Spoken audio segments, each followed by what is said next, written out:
এই খাবারটি বা রেসিপিটি আপনারা নিজেরা করতে পারেন। খুবই স্বাস্থ্যকর খাবার,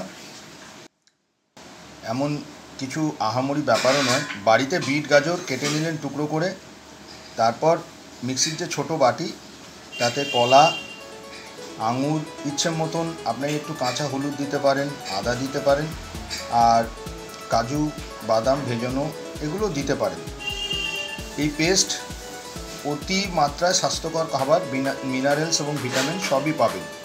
কিভাবে করবেন সেইটাই আমি শুধু দেখাচ্ছি।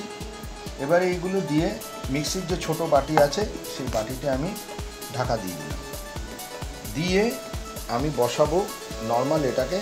আমাদের যে মিক্সি আছে ভালো করে লক করে নেবেন এবং তাতে আমি এটিকে ধরে রেডি করে দিলাম। এবার দেখলাম এটি ঠিক আছে। নাও মিক্সির আমি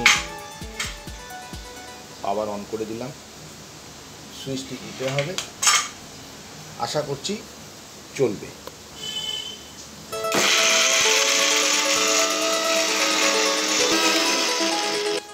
পেস্টটি হয়ে গেছে। এবার লিডটা খুলে দেখে নিই। হ্যাঁ, আরেকটু করতে হবে, তাহলে আরও মিহি হবে। তা আপনি যেরকম চাইছেন আরেকটু মিহি করে নেব।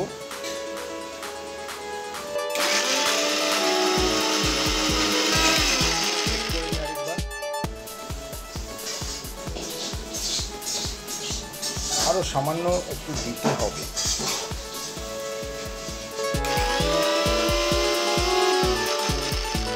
মোটামুটি এখন এটা একটু মাত্রায় পৌঁছে গেছে, দেখতেই পাচ্ছেন। বিট গাজর পেস্ট হয়ে গেছে, তার সাথে কলা দিয়ে পেস্ট করেছিলাম, এটা একটা জায়গায় এসছে। আর তার সাথে দেখুন এখানে কলা আমি পিস পিস করে দিয়ে দিলাম। এর সাথে রয়েছে আমার এই ফ্রুটস। এই ফ্রুটসটা এইরকমভাবে আপনি মিলিয়ে মিশিয়ে খান। খুব উপাদেয় খাবার, খুব সুন্দর খাবার, অ্যান্টিঅক্সিডেন্ট, আপনাদের শরীরে খুব ভালো কাজ করবে। নমস্কার, কেয়ার জ্যোতি চ্যানেলে আপনারা আমার সাথে দেখতে থাকুন। আমি এই সমস্ত খাওয়া দাওয়া করে সুস্থ থাকি এবং ভালো থাকি।